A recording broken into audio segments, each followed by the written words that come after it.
A garden for your mind. If you want to change a man's life, you must first change what enters his mind. Not more willpower, something more fundamental. You curate the information, sounds, and images you allow into your mental space. Your environment programs your thinking before effort ever begins. Simply put, before you try, your surroundings have already tilted your mind. The battle for clarity is won or lost before you deploy willpower. Physical and digital environments send constant signals that steer your attention. Let's begin with the foundational science. At the heart of our ability to change is a remarkable property of the brain called neuroplasticity. This simply means your brain isn't fixed. It constantly rewires itself based on your repeated experiences, thoughts, and actions. If you've been with us for a while, you already know this. We've made several videos breaking this down in depth, not because it's trendy, but because it's foundational.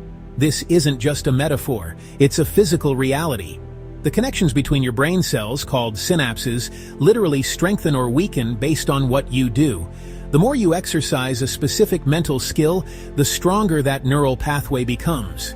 This principle, often summarized as neurons that fire together, wire together, is the foundation of all learning and habit formation. When you practice deep, uninterrupted focus, you are literally paving a neural superhighway for depth and concentration. Conversely, when you constantly practice switching between emails, messages, and tasks, you are wiring your brain for fragmentation and distraction. This brings us to attention itself. Think of your attention as a spotlight. You can choose where to direct it. When you hold it steady on a single task or idea, the beam is strong and concentrated. Nuance, complexity, and insight emerge from the shadows. But if you swing that spotlight wildly from one thing to the next, you get a frantic blur of everything and true clarity on nothing. This is the state of constant distraction. The crucial insight here is that paying attention is a trainable skill. Every time you notice your mind has wandered and you gently guide it back to your intended focus, you are performing a mental repetition. Each redirection is a rep that strengthens your attentional muscle. Now let's talk about the chemical that drives this behavior. Dopamine. It's often misunderstood as a pleasure molecule, but it's more accurately the molecule of motivation. Dopamine motivates you to take action by anticipating a reward, and it reinforces behaviors that lead to that reward. Modern digital feeds are engineered to hijack this very loop. They deliver a stream of rapid, novel, and unpredictable little rewards, a like, a new post, a funny video. Each one provides a small, fleeting dopamine hit. These small, frequent, and unpredictable rewards train your brain to crave more of the same, creating a cycle of seeking and short-lived satisfaction. This conditions your brain to prefer shallow, quick-hit information over the sustained effort required for deep engagement. Finally, this all relates to cognitive load. Think of your working memory, the mental space where you hold and manipulate information, as a budget. It's finite. You only have so much capacity at any given moment. Too many tasks, open tabs, constant alerts, and background streams overload the system. Each notification, each context switch, is a withdrawal from your cognitive budget. When your cognitive load is too high, your thinking becomes shallow. You can't process information deeply, so you skim. The likelihood of making errors rises, and your capacity for creative problem-solving plummets. The solution is to consciously reduce that load. This means strategically removing unnecessary tasks, ruthlessly turning off notifications, and intentionally limiting your information intake. When you lower the external and internal noise, your brain can finally dedicate its precious resources to what truly matters. The science is clear. You have a choice. You can continue to train your brain for constant stimulation and distraction, or you can begin to train it for deep, meaningful work. Through intentional inputs and sustained focus, you can actively sculpt your brain, carving stronger, calmer, and more capable neural circuits. Modern neuroscience, through advanced brain imaging, is now confirming what ancient wisdom has taught for millennia. It reveals that practices centered on focused attention and contemplation physically alter our brain chemistry, reducing stress and enhancing our sense of well-being. This isn't just a feeling, it's a physiological reality echoed in sacred texts. Consider Qur'an 13:28, "Indeed, in the remembrance of Allah do hearts find rest." Credit, Qur'an 13:28. The act of remembrance, or dhikr, is a form of profound singular focus.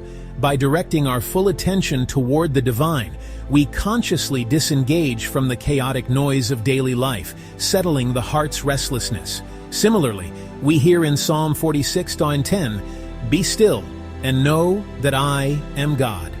Credit, Psalm 46:10. This isn't a call for frantic striving, but for quiet receptivity.